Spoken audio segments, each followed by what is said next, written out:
Hello friend, नमस्कार। Friend, जैसा कि हम लोग सभी अवगत है कि राजस्थान हाई कोर्ट अनुवादक परीक्षा के लिए अंतिम तिथि आवेदन डालने के लिए जो थी वह 19 दिसंबर 2024 थी।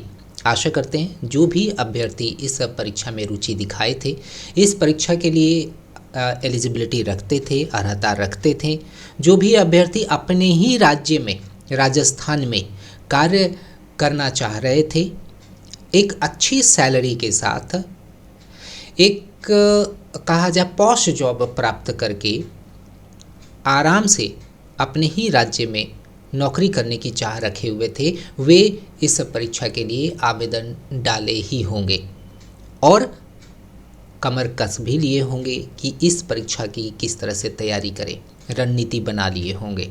फ्रेंड, जैसा कि हम लोग जानते हैं कि इस परीक्षा में केवल एक ही चरण है और वह है डिस्क्रिप्टिव पेपर। डिस्क्रिप्टिव पेपर जो होने वाला है वह कोई कंप्यूटर बेस्ड टेस्ट नहीं होने वाला है, आपको पेन एंड पेपर मोड में परीक्षा देने हैं। ओके, आपको उत्तर पुस्तिका प्राप्त होगा। अब उस उत्तर पुस्तिका में उत्तर लिख डालने हैं और जो परीक्षा होनी है उस परीक्षा में हिंदी से अंग्रेजी और अंग्रेजी से हिंदी अनुवाद पर आधारित प्रश्न रहेंगे। जैसा कि आप यहाँ पर देख रहे हैं, दो पेपर्स रहेंगे। पेपर 1 अंग्रेजी से हिंदी अनुवाद पर आधारित तो होगा, जो कि 100 अंक के होंगे, 2 घंटों के होंगे और कम से कम 100 में 55 अंक तो आपको ज़रूर अर्जित करने होंगे। फ्रेंड, यदि हम लोग बात करते हैं कि पेपर 1 हो चाहे पेपर 2 हो, इसमें प्रश्न कितने रहेंगे।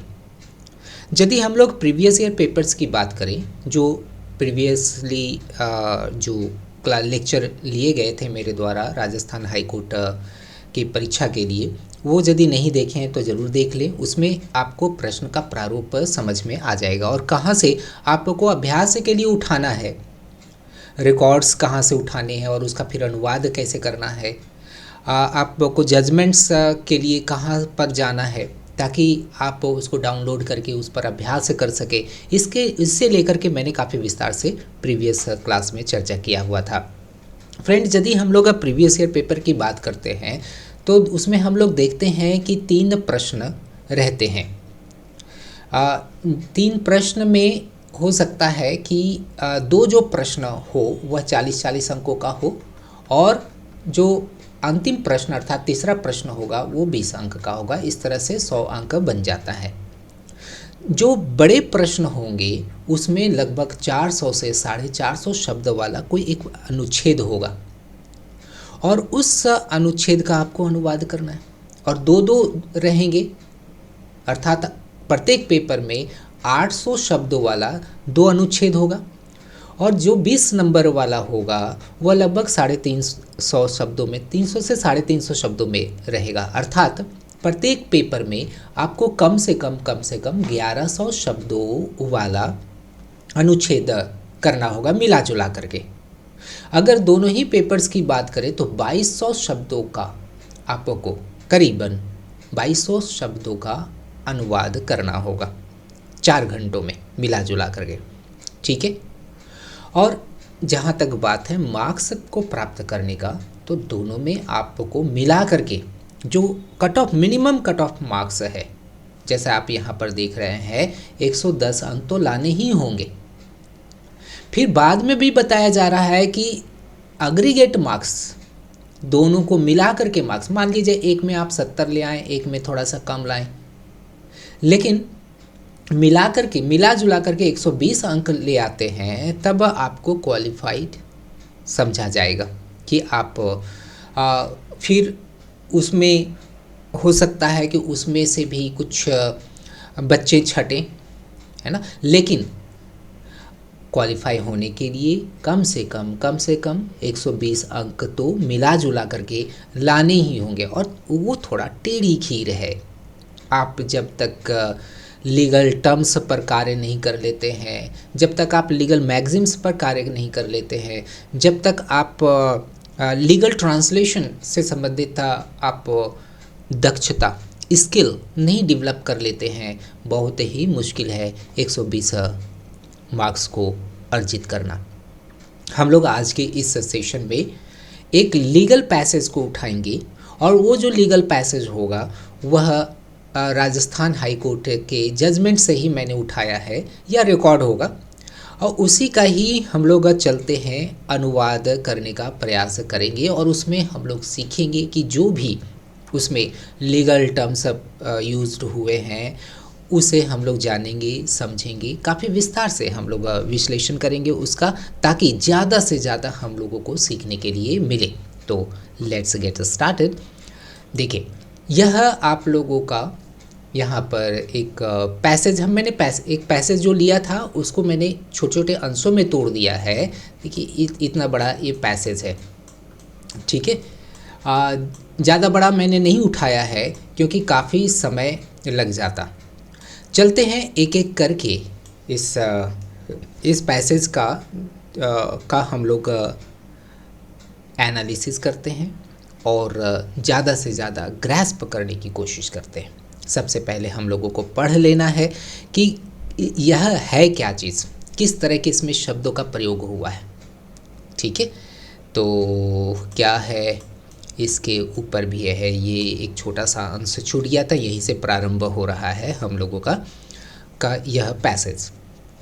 इस छोटे से अंश को पढ़ते हैं हम लोग। याचिकाकर्ता द्वारा प्रतिवादी संख्या 2 और 3 के विरुद्ध आवश्यक कार्यवाही करने और एक स्वतंत्र एजेंसी द्वारा जांच प्रारंभ करने के लिए प्रतिवादियों को निर्देशित करने की प्रार्थना साथ याचिका दायर की गई है। देखिए इसमें कितने सारे पारिभाषिक शब्द अर्थात विधि आधारित शब्दों का प्रयोग हुआ है, अर्थात लीगल टर्म्स का प्रयोग हुआ है। सबसे पहला तो देखिए याचिकाकर्ता है, प्रतिवादी है, ये दूसरा हो गया। इसके बाद कार्यवाही हो गया, ये तीसरा हो गया। स्वतंत्र एजेंसी द्वारा जांच प्रारंभ करने के लिए प्रतिवादी यहाँ है तो प्रतिवादियों को निर्देशित करने की प्रार्थना के साथ एक तो प्रार्थना हो गया, फिर याचिका हो गया। इतने सारे इस छोटे से पैसेज में इतने सारे हम लोगों को यहाँ लीगल टर्म्स देखने के लिए प्राप्त हुआ है।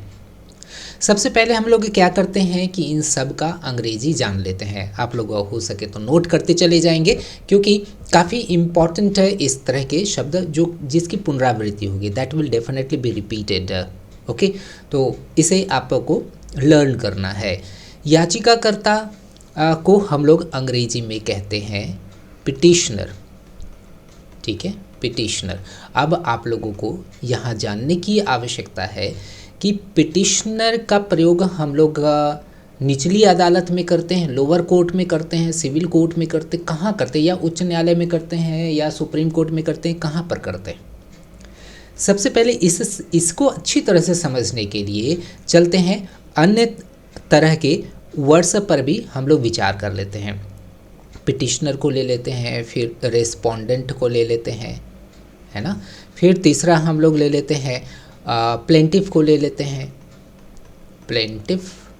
फिर डिफेंडेंट को ले लेंगे, डिफेंडेंट है। फिर ले लेते हैं हम लोग अपेलेंट को ले लेते हैं, अपेलेंट को ले लिए। लिटिगेंट को ले लेते हैं, लिटिगेंट को ले लेते हैं। इतने सारे यहाँ पर 6 शब्द हम लोग जो देख रहे हैं, 6 शब्दों के बारे में चले सबसे पहले डिस्कस कर लेते हैं। इसके बाद फिर हम लोग ट्रांसलेशन करेंगे, क्योंकि जब तक हम लोग लीगल टर्म्स के प्रति पूरी तरह से आश्वस्त नहीं हो जाएंगे तब तक लीगल ट्रांसलेशन हम लोग अच्छी तरह से नहीं कर सकते हैं। सबसे पहले हम लोग जान लेते हैं प्लेंटिफ और डिफेंडेंट के बारे में, इसके बाद रेस्ट के बारे में जानेंगे। फ्रेंड, जैसा कि हम लोग जानते हैं व्यवहार न्यायालय सिविल कोर्ट में हम लोग पिटिशनर, रेस्पोंडेंट, अपेलेंट, लिटिगेंट इस तरह के शब्दों का प्रयोग थोड़ा ऊंचे न्यायालय में होता है। सिविल कोर्ट में हम लोग प्लेंटिफ और डिफेंडेंट शब्द का प्रयोग करते हैं। प्लेंटिफ को हम लोग हिंदी में कहते हैं, प्लेंटिफ को हम लोग हिंदी में कहेंगे वादी, ठीक है, वादी अर्थात जो मामला लाता है, जो मामला दर्ज करवाता है, ठीक है। वो कहता है कोर्ट में जा कर के, न्यायालय में जा कर के कि मेरी क्षति हुई है। मुझे उसके खिलाफ में शिकायत दर्ज करना है, हाँ, मुझे उसके खिलाफ में मामला दर्ज करना है, उसने मेरा हानि पहुंचाया है। तो ऐसा व्यक्ति निचली अदालत में वो कहलाएगा प्लेंटिफ वादी। इसको हम लोग अर्जीकर्ता भी कह सकते हैं। ओके, जहाँ तक डिफेंडेंट की बात है, प्लेंटिफ तो फाइल कर दिया, सूट फाइल कर दिया, तो बचाव तो कोई तो करेगा ना कि किसी ने मेरे पर ब्लेम लगाया है, अक्यूज़ किया है, एलिगेशन लगाया है, तो हम तो बचाव करेंगे। तो जो बचाव करेगा, जो दायर किए गए केस के खिलाफ बात करेगा, खड़ा होगा, उस व्यक्ति को हम लोग डिफेंडेंट कहते हैं, और इसी को हम लोग हिंदी में कहते हैं प्रतिवादी। ठीक है, इसे हम लोग प्रतिवादी कहेंगे, नहीं तो इसे हम लोग प्रतिक्रियादाता भी कह सकते हैं, इसे हम लोग जवाबदेह भी कह सकते हैं। स्पष्ट हो गया। अब होता क्या है कि यदि प्लेंटिफ या डिफेंडेंट, जो भी निचली अदालत में फैसला सुनाया गया, उससे वह संतुष्ट नहीं है, ओके, तो हमारा संविधान जैसा जानते हैं कि यह हम लोगों को अधिकार दिया है कि निचली अदालत में यदि जो फैसला आया है उससे संतुष्ट नहीं है, तब वह ऊपरी न्यायालय में जा सकता है, वह उच्च न्यायालय में जा सकता है। प्लेंटिफ हो सके उच्च न्यायालय में जा कर के जो प्रार्थना करे, जो अर्जी दे कि मैं निचली अदालत के दिए गए फैसले से संतुष्ट नहीं हूँ, इसलिए मेरी बात अच्छी तरह से सुना जाए उच्च न्यायालय में। तो जो अर्जी देता है, जो याचिका दायर करेगा, वह पिटिशनर कहलाएगा। यही प्लेंटिफ हो सकता है, पिटिशनर बन जाए। या डिफेंडेंट, उसे लगता है कि अगले ने मेरे खिलाफ में जो मामला दायर किया वह गलत तरीके से दायर किया है, ये हो सकता है नहीं संतुष्ट हो, तो ये पिटिशनर बन जाए, है ना, याचिकाकर्ता बन जाए। तो उच्च न्यायालय में इस्तेमाल होने वाला पिटिशनर या रेस्पोंडेंट 2 टर्म्स होते हैं। ठीक है, निचली अदालत में प्लेंटिफ डिफेंडेंट का प्रयोग किया जाता है, याद रखेंगे। तो पिटिशनर कौन हो गया? जो सूट फाइल करता है उच्च न्यायालय में। ओके, इसे भी हम लोग हिंदी में क्या कहेंगे? याचिकाकर्ता। याचिकाकर्ता तो एक सामान्य सा शब्द है, याचिकाकर्ता। इसे हम लोग वादी भी कह सकते हैं। ओके, इसे हम लोग अर्जीदार भी कह सकते हैं, इसे हम लोग प्रार्थी भी कह सकते हैं। स्पष्ट हो गया? ओके, तो वहाँ पर जो पिटीशन डाला गया, जो वहाँ पर याचिका जो डाली गई, उससे बचाव तो करेगा। तो जो बचाव पक्ष होगा, जो बचाव करेगा, जो उस याचिका का रिस्पॉन्स देगा, वह रेस्पोंडेंट कहलाएगा। और रेस्पोंडेंट को हिंदी में हम लोग कहते हैं प्रतिवादी। ठीक है, इसे हम लोग प्रतिक्रियावादी भी कहेंगे, जवाबदेह भी कह सकते हैं। ठीक है, सिर्फ शब्दों का डिफरेंस है, लेकिन ना जो भाव है वो आप एक उच्च न्यायालय के सेंस के साथ जुड़ा हुआ, एक निचले अदालत के साथ जुड़ा हुआ है। जहाँ तक अपेलेंट की बात है, जो अपील करता है, उसी को तो हम लोग अपेलेंट कहते हैं। तो पिटिशनर और अपेलेंट दोनों एक ही होते हैं, यह अर्जीदार कहलाता है। ठीक है, लिटिगेंट को भी हम लोग अर्जीदार ही कहते हैं, वादी कहेंगे नहीं तो अर्जीदार यह कहलाता है। स्पष्ट हो गया? यहाँ तक कब क्लियर? आपने इतने सारे शब्दों को जाना, आप लोग आशा करते हैं नोट कर लिए होंगे। अब चलते हैं इसका अनुवाद करते हैं, देखते हैं अनुवाद में कुछ चैलेंजेस हम लोगों को प्राप्त होता है क्या।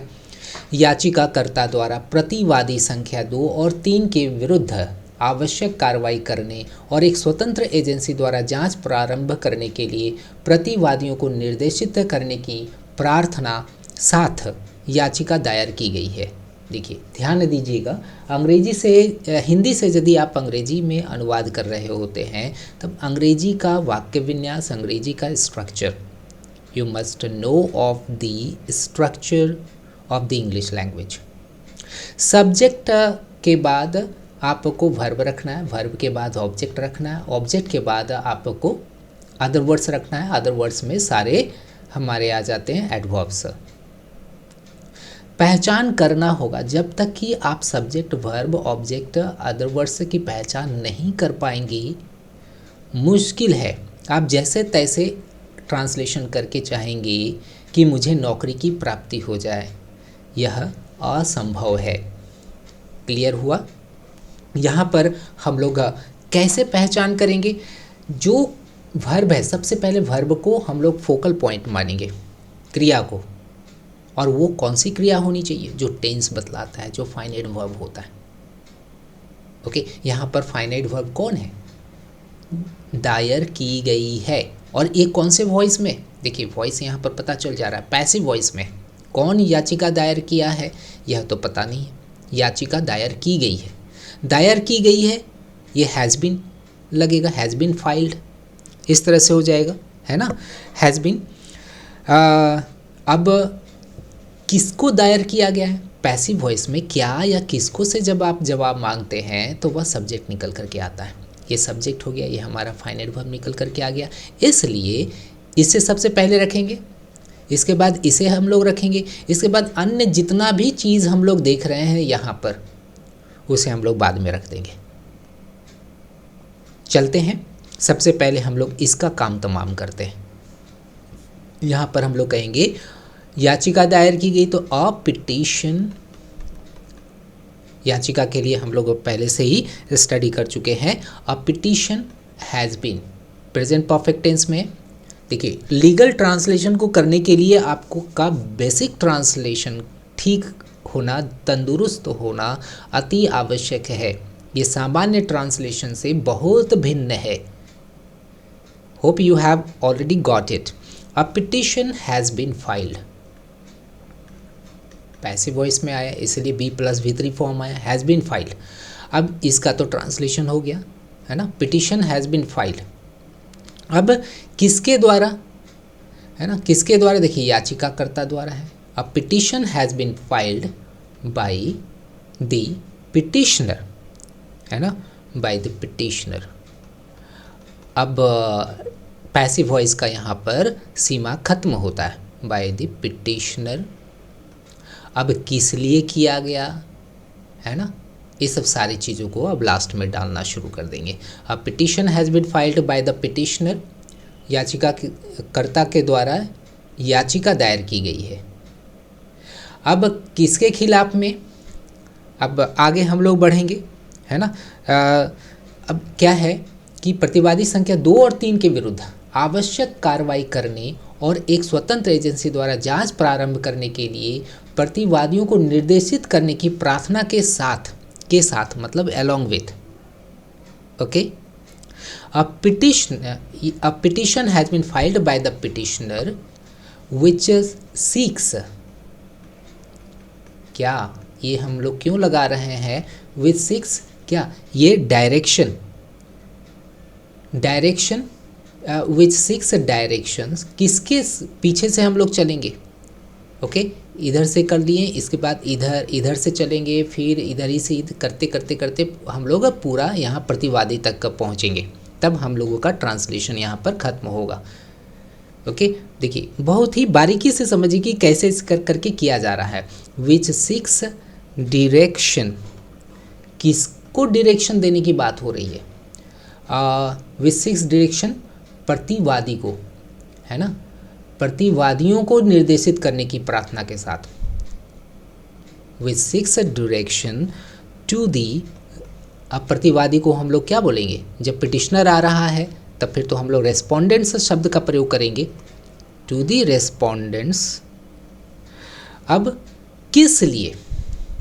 इसे हम लोग विच सिक्स डायरेक्शन है ना, तो इसके बदले में हम लोग सीधा सीधी सीकिंग भी डाल सकते हैं।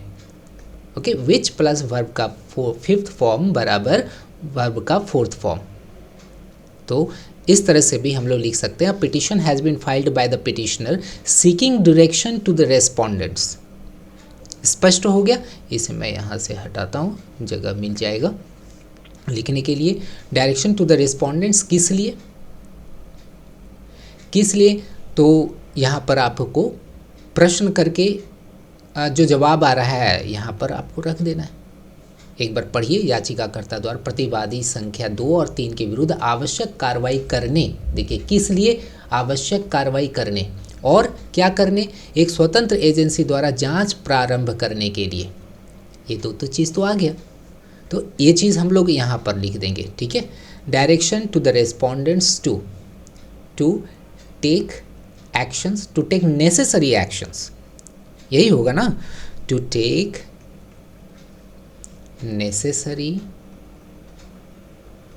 एक्शंस। किसके विरुद्ध है? प्रतिवादी संख्या 2 और 3 के विरुद्ध। Take a necessary actions against, प्रतिवादी संख्या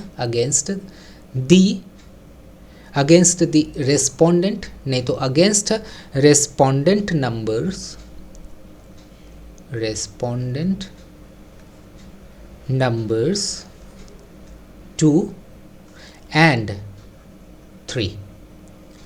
ये भी हो गया हमारा, है ना। और देखिए और है यहाँ पर एंड, फिर एक हमें देना होगा इन्फिनिटिव, क्योंकि जांच प्रारंभ करने के लिए और जांच प्रारंभ करने के लिए एंड टेक एंड इनिशिएट, प्रारंभ करने के लिए हम लोग इनिशिएट कहेंगे ना। एंड टू इनिशिएट, क्या इनिशिएट करना है? इनिशिएट जांच, इन्वेस्टिगेशंस, ओके, इन्वेस्टिगेशंस, नहीं तो फिर आप इंक्वायरी कह सकते हैं। To initiate an inquiry, inquiry. अब किसके द्वारा? देखिए यहाँ पर हम लोगों ने पढ़ा था, एक स्वतंत्र एजेंसी द्वारा। To initiate an inquiry by an independent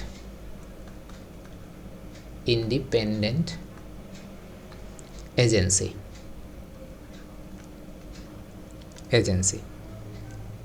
देखिए कि किस तरह से बनाया गया है। इस तरह से हम लोगों का इस छोटे से अंश का ट्रांसलेशन पूरा हुआ। हम लोग आगे देख लेते हैं कि अगला जो इस पैसेज का जो अंश है उसका हम लोग ट्रांसलेशन किस तरह से करेंगे। फिर से पढ़ते हैं, हो सकता है इसमें हमें फिर से कुछ नई चीज़ देखने के लिए मिले। अभिलेखों, देखिए पहला ही शब्द आ रहा है, अभिलेखों के अवलोकन। अभिलेखों के अवलोकन, अभिलेखों को हम लोग क्या कहेंगे? रिकॉर्ड्स, ठीक है, रिकॉर्ड्स कहेंगे।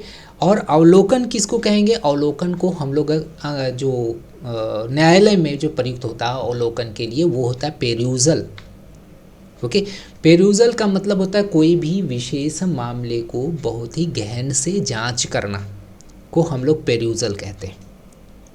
यहाँ कह रहा है अभिलेखों के अवलोकन से प्रतीत होता है, ये एक पार्ट हो गया। फिर देखिए की आ रहा है एक कंजंक्शन, इसके बाद इतना ही दूर तक हमें अभी ट्रांसलेशन कर लेना है, बाद वाला के बारे में अभी नहीं सोचना है। तो चलिए इसका ट्रांसलेशन कर लेते हैं। एक पार्ट हो गया यहाँ पे, अभिलेखों के अवलोकन से प्रतीत होता है, अवलोकन से के लिए अभी हम लोगों ने क्या कहा? प्रतीत होता है, किससे प्रतीत होता है? अवलोकन से प्रतीत होता है। सब्जेक्ट हमारा अवलोकन से है, तब यहाँ पर हम लोग कहेंगे अ पेरूजल, अवलोकन को पेरूजल कहेंगे, PERUSAL है, ठीक है। अब पेरूजल किसका? ऑफ द रिकॉर्ड, अभिलेखों के पेरूजल ऑफ द रिकॉर्ड प्रतीत होता है। प्रतीत होता है के लिए यहाँ पर आपको इंडिकेट्स लगाना होगा, नहीं तो फिर आपको देना पड़ेगा अपीयर्स भी दे सकते हैं। A perusal of the record appears that, नहीं तो इंडिकेट्स शब्द का यहाँ पर प्रयोग करें, इंडिकेट्स दैट। अब फिर इस पाठ का हम लोग अनुवाद करते हैं। विभिन्न शिकायतों में लगाए गए आरोप, देखिए बिल्कुल अस्पष्ट है। अस्पष्ट है कौन?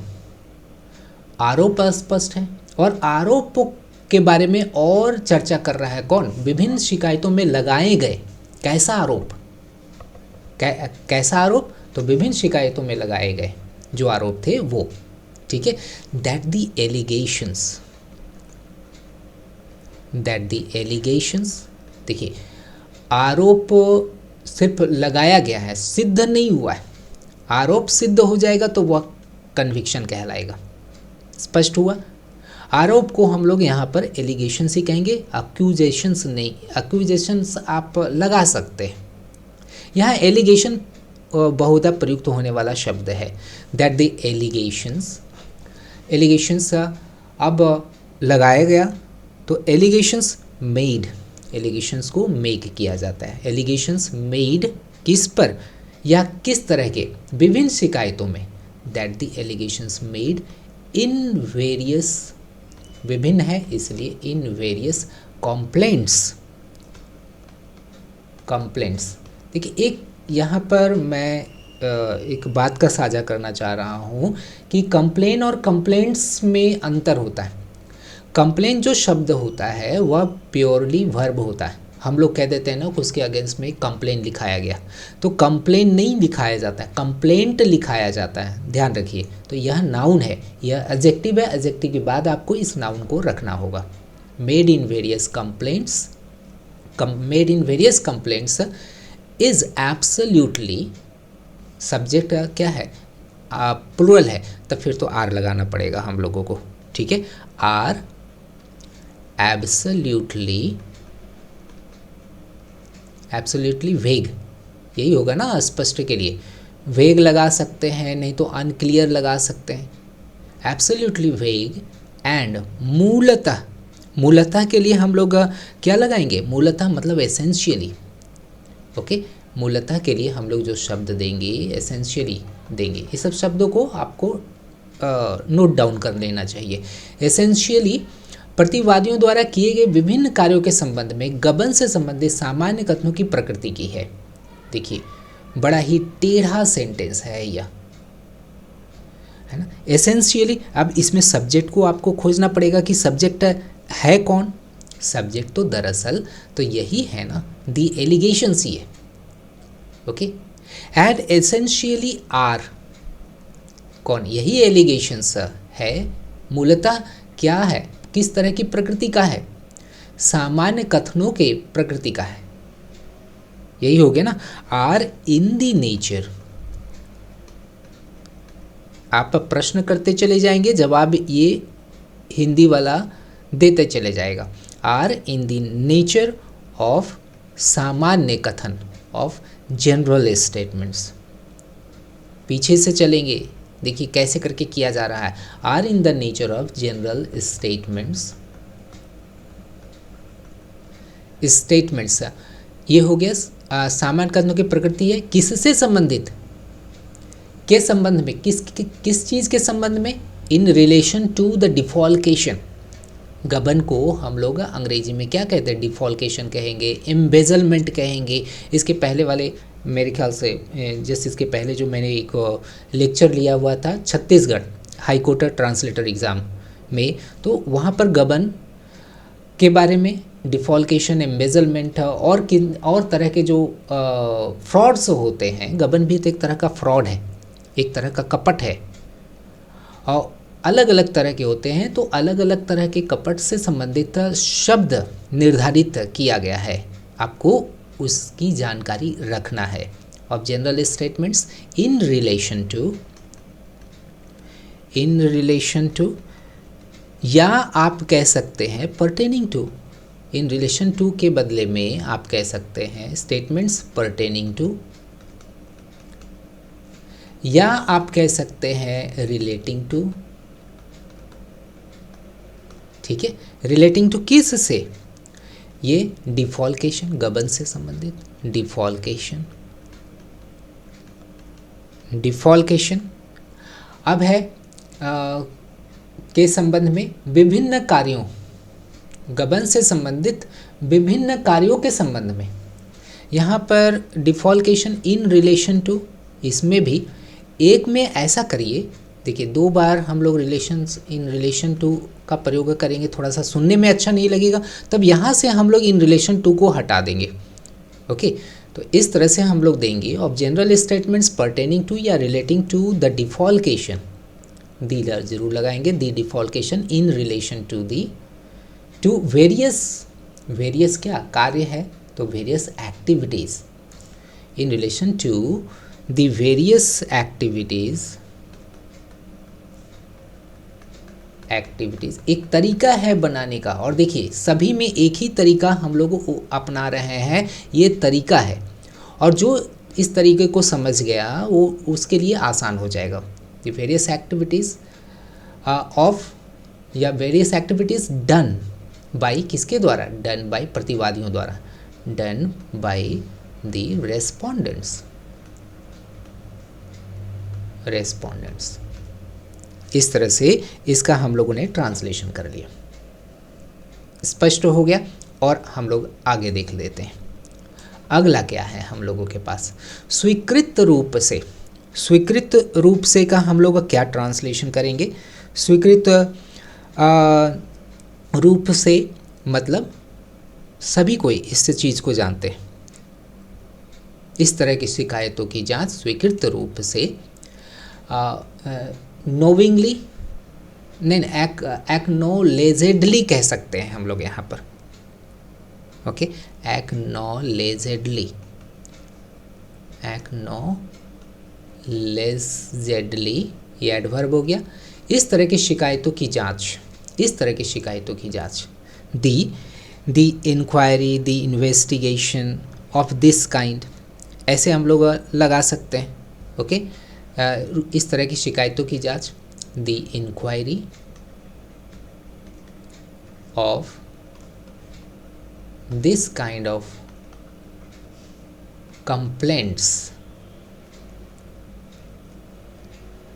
कंप्लेंट्स जांच प्रतिवादियों द्वारा नहीं की जा सकती, कंप्लेंट्स की जा सकती थी, could not have been, could not have been. अब ये कुड नॉट हैव बीन क्यों आया, यह एक स्ट्रक्चर बेस्ड है। वह आ सकता था, ही कुड हैव कम, वह जा सकता था, ही कुड हैव गॉन, वह मेरा कार्य कर सकता था, he could have done my work, completed my work, but he did not. तो ये सब स्ट्रक्चर बेस्ड ट्रांसलेशन है, आपको करने ही होंगे, सीखने ही होंगे। Could not have been done किए जा सकते थे, could not have been done, और इसलिए याचिका में कोई निर्देश है जारी करने की कोई बात नहीं बनता है। इसलिए याचिका में कोई निर्देश यहाँ थोड़ा सा कुछ गड़बड़ है, हैव बीन डन। आगे बढ़ते हैं हम लोग, सीधा सीधी भाव को लेकर के चलते हैं। Could not have been done, could not have been investigated और इंक्वायर्ड, इंक्वायरी तो हम लोग तो लगा ही दिए, could not have been inquiry, done के बदले में इंक्वायरी इज़ मेड होता है, तो ये डन के बदले में यहाँ पर मेड हम लोग लगा सकते हैं, could not have been made, and क्या लगाएंगे, and therefore, और इसलिए कह रहा है, इसलिए हम लोग इसको लेकर के चलेंगे। and therefore कोई याचिका में कोई निर्देश है, यहाँ पर कुछ तो मिसिंग है, असंगतता है। यहाँ पर होना चाहिए कि याचिका में कोई केस नहीं बनता है, ऐसा कुछ होना चाहिए, है ना। देयरफॉर हम लोग जस्ट भाव को यहाँ पर पकड़ लेते हैं, and therefore no case is made out, कोई केस नहीं बनता है, जारी करने की कोई बात ही नहीं बनता है ना। मेड आउट इन दी पिटीशन, याचिका में, इन the petition PETITION, in the petition, कोई बात ही नहीं, याचिका में कोई निर्देश जारी करने, ऐसा होना चाहिए, कोई निर्देश जारी करने का कोई बात ही नहीं बनता है। ये है जो बीच में आया वो हम लोगों को थोड़ा डिस्टर्ब किया। No case is made out in the petition, यहाँ तक हो गया। In the petition for issuing, जारी करने की बात है, for the issuing of any direction, ठीक है, एनी डायरेक्शन। इस तरह से इस पाठ का भी हम लोगों ने अनुवाद किया। आगे देख लेते हैं। इसके अनुसार याचिका निरस्त की जाती है। इसके अनुसार के लिए हम लोग क्या लगाएंगे? इसके अनुसार के लिए in view thereof, in view thereof, ये सब याद थोड़ा सा कर लीजिएगा आप लोग, ठीक है। In view thereof the petition, याचिका निरस्त की जाती है। द पिटिशन इज डिसमिस्ड, इसको पिटिशन को डिसमिस्ड किया जाता है। या the petition is considered null and void कह सकते हैं। ओके, यदि सलाह दी जाती है इफ एडवाइज्ड, इफ एडवाइज्ड कौन? तो याचिकाकर्ता किसी भी गबन के विशिष्ट उदाहरण देते हुए शिकायत कर सकता है। याचिकाकर्ता क्या कर सकता है? शिकायत कर सकता है। क्या? उदाहरण देते हुए, तो शिकायत कर सकता है। सब्जेक्ट के बाद पहले हम लोग इसको रखेंगे। If advised the petitioners, the petitioner can, lodge complaints कह सकते हैं, है ना। नहीं तो कैन मेक कंप्लेंट्स कह सकते हैं। कैन मेक कंप्लेंट्स या लॉज कंप्लेंट्स, कंप्लेंट्स। अब शिकायत कर सकता है कैसे? उदाहरण देते हुए, है ना। उदाहरण देते हुए तो मतलब टेकिंग या गिविंग स्पेसिफिक, विशिष्ट है तो विशिष्ट के लिए हम लोग स्पेसिफिक शब्द का प्रयोग करेंगे। गिविंग स्पेसिफिक एग्जाम्पल्स, एग्जाम्पल्स ना दे करके हम लोग इंस्टेंसेस, कोर्ट में हम लोग इंस्टेंसेस शब्द का ही प्रयोग करते हैं। स्पेसिफिक इंस्टेंसेस, किसी भी गबन के इंस्टेंसेस ऑफ एनी डिफॉल्केशन, किसी भी कह रहा है इसलिए एनी शब्द का प्रयोग करेंगे। Instances of any defalcation. यदि ऐसा वाद है, if at all they are, नहीं तो दे एग्जिस्ट, ठीक है। इस तरह से हम लोगों ने इस लीगल पैसेज का ट्रांसलेशन किया। आप लोग को समझ में आ गया होगा कि कहाँ कहाँ पर चुनौतियाँ आती है। आप काफ़ी लाभान्वित भी हुए होंगे। इस तरह के कई सारे ट्रांसलेशन के पैसेजेस को आपको बनाना पड़ेगा। लंबे लंबे पैसेजेस के प्रति आपको अभ्यस्त होना पड़ेगा। You need to be habituated to such type of passages. You need to have a lot of practice. तब आप, यह जो परीक्षा है आप ही के लिए है। आप ज़रूर इस परीक्षा में अंतिम रूप से चयनित हो सकते हैं। मिलते हैं फ्रेंड अगले वीडियो सेशन में, जहाँ पर हम लोग कोई अन्य लीगल पैसेज को लेकर के चलेंगे और इसी तरह से तोड़ करके रियल टाइम में हम लोग अनुवाद करेंगे और कई सारे लीगल टर्म्स को, अगर मैगजीम्स आवे तो मैगजीम्स को भी हम लोग समझते हुए आगे बढ़ेंगे। शुभकामनाएं।